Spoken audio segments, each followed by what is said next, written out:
สบายดีสบายดีพ่อแม่พี่น้องสบายดีซีก็สุขุทุกคนเนาะยินดีต้อนรับเข้าสู่ช่องแม่น้องเดือนพี่น้องเลยตอนนี้บรรยากาศยามมื้อเช้าพี่น้องของวันที่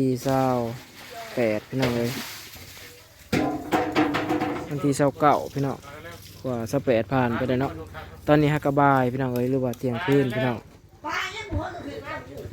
คนกำลังมาเนาะแบบว่าสิคั่วงัวพี่น้องเอ้ยตั้งดันนี่ก็ซะเอื่อยเพิ่นกำลังนึ่งเขาพี่น้องนึ่งเขาพี่น้องเอ้ยทางนั้นเราพูดเตรียมพ่นมีดแล้วพี่น้อง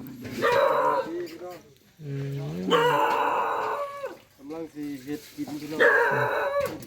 ซอยเนื้อเนาะมื้อนี้เนาะ2 โตเลยพี่น้องเอ้ยได้ข่าวปะตอนเดือนสิทายให้เบิ่งพี่น้องเอ้ยทีมงานเคยโคน้องเท่นพี่น้องเอ้ยมักใช้ไรดอกมักใช้ไรเด้อยังก็เงียบกิ๊บแล้วพี่น้องเนาะเพราะว่าตอนนี้มันเดึกเที่ยงคืนแล้วพี่น้องเอ้ยบ่ายเนาะพอน้องเดือนก็ถ่าอยู่ครัวซีนน้ำเพิ่นพี่น้องเอ้ยสวยกันเนาะเพราะว่ามันเป็นสัตว์ใหญ่พี่น้องคือลมงัวแหละพี่น้องเอ้ยพี่น้องทางด่านพอกล่องกับบ่แจ้งก็ได้ก็ขอโทษขออภัยเด้อพี่น้องเอ้ยกล่องก็เป็นอันนี้นี่พี่น้องเอ้ยตอนนี้ก็เตรียมพื้นที่ไว้เนาะที่ซอยเนื้ออยู่นี่พี่น้องเอาเตียงเนาะ2 อันมาต่อกันพี่น้องเอ้ยแต่ว่าตอนนี้งัวยังบ่ทันได้ล่มคักพี่น้องเอ้ยแต่ว่าเฮาก็พอน้องเดือนสิบ่ได้ถ่ายให้เบิ่งพี่น้องตอนเพิ่นขาเพิ่นยังเนาะเพราะว่าบางคนเพิ่นก็สิบ่อยากเบิ่งหั้นนะพี่น้องเอ้ยแกมันมืดแน่เนาะทางนี้มืออันสำแหละพี่น้องเอ้ยทางนี้กำลังนั่งสลอนนั่งถาพี่น้องเอ้ยกับบ่ลายปานใดพี่น้องเนาะคนเนาะถาใส่งัวลงมาพี่น้อง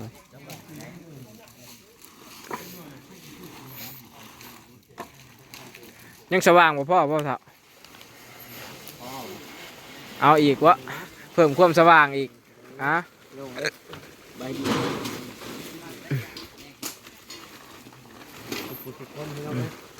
แม่นพี่น้องโอ้ปูขักแน่พี่น้องเอ้ยเพื่อบ่ให้เนื้อมันนั่นเลือดยังมันถือกับเตียงเนาะพี่น้องเนาะก็เลยมันก็สิล่างยากนะเตียงเนาะพี่น้องโอ้ยว่าเตียงหน่อยเตียงเล็กก่อนมาใส่อันนึงกัน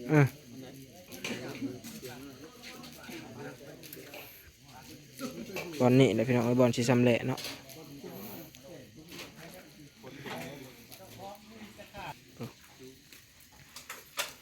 อันนี้เป็นถั่วบวงพี่น้องเลย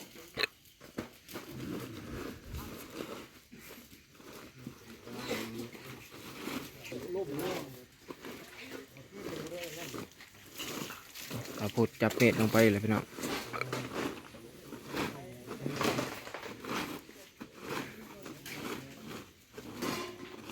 เช็ดพุ่นบ่ครับแบบเหลื่อมกิ๊บเลยเนาะมันสิบ่เพื่อนเพราะตัวมันย่อนอยู่นี่ตัวมันย่อนยามันบ่เป็นยังบ่เป็นยังเนาะก็ได้ล่างอยู่แล้ว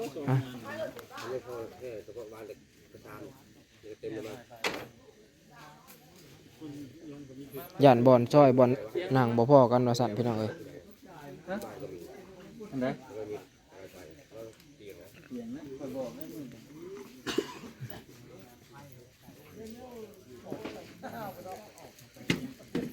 เห็ดพร้อมกันนี่บลาแล้วนี่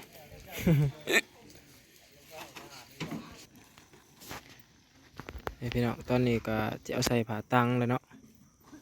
ใส่เบิ่งไกลๆพี่น้องเอ้ย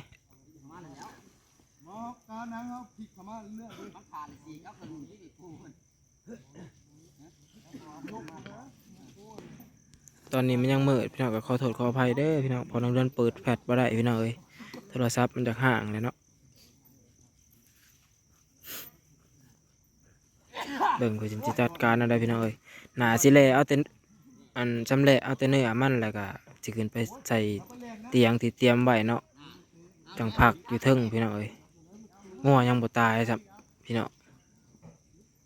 เอ็นมันยังดีดอยู่เนาะโอ้งัวเถิกตัวบักใหญ่พี่น้องเอ้ย2 เถิกเนาะแต่ว่าตอนรับแขกคนนี่เต็มที่พี่น้องเอ้ยเนาะ เลือดออกนะพี่ครับ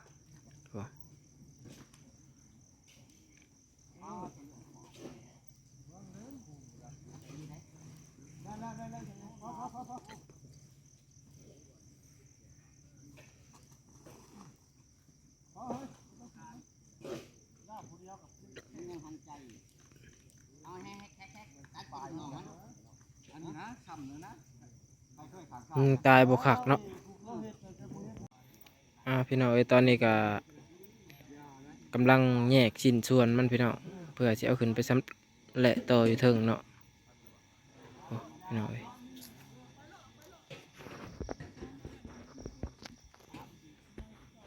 เห็นบ่พี่น้อง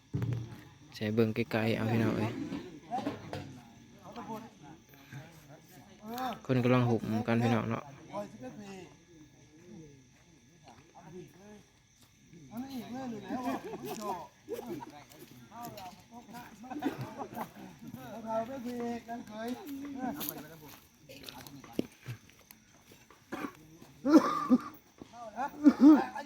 กำลังมุ่งกำลังลุ่มกันอยู่พี่น้องเอ้ย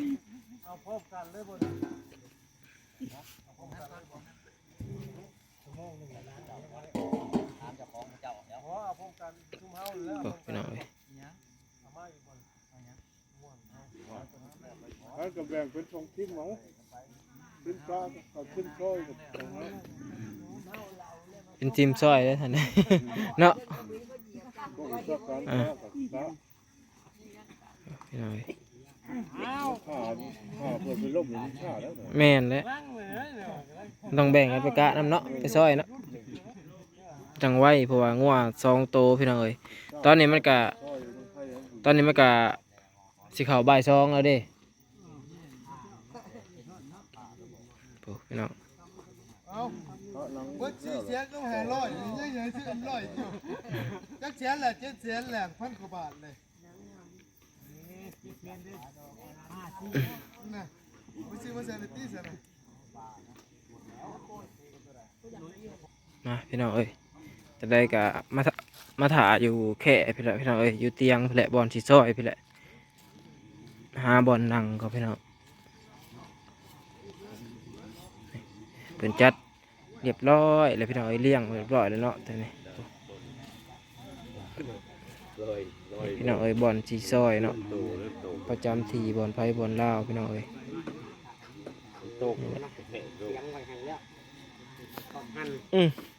นั่งถ่าแล้วได้ทางนี่นั่งรอเนื้อรอแต่เนื้อเด้บอลเข่าก็ได้นี่แหละรอเนื้ออย่างเดียวพี่น้องเอ้ยทางด้านน่ะเป็นทีมแม่ครัวเนาะอันเพิ่นหนึ่งเข่าพี่น้องเอ้ยบรรยากาศยามมื้อเช้านี่ก็บ่อันนั้นปานใดพี่น้องเนาะเพราะว่าคนก็ยังหากะตื่นอยู่ตื่นนอนพี่น้องก็สิเสียงบ่ดังปานใดพี่น้องเอ้ย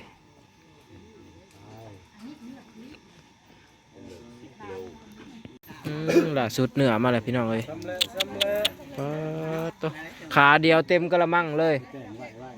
ขาเดียวเต็มทำใหญ่เลยมาจัดการเลยเถอะอุ้ยพี่น้องเอ้ยขาเดียวเดี๋ยวนี้เอาลงแบบนั้นเลยปะ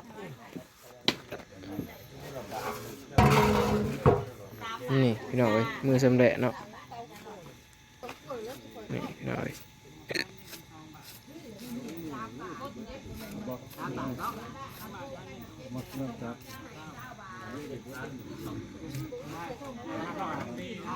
เป็น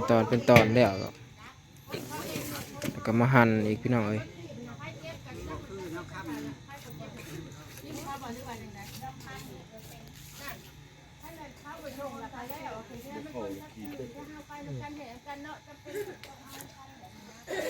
ห่วย มันเข่าบ่ นี่ขันเขาเนื้อนะบ่บันไดขันเขามือนี่จวดแล้วนี่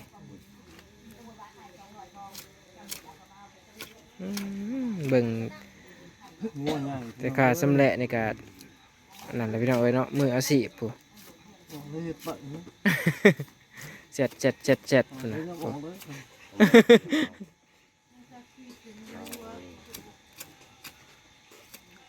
โอ้พี่น้องเอ้ย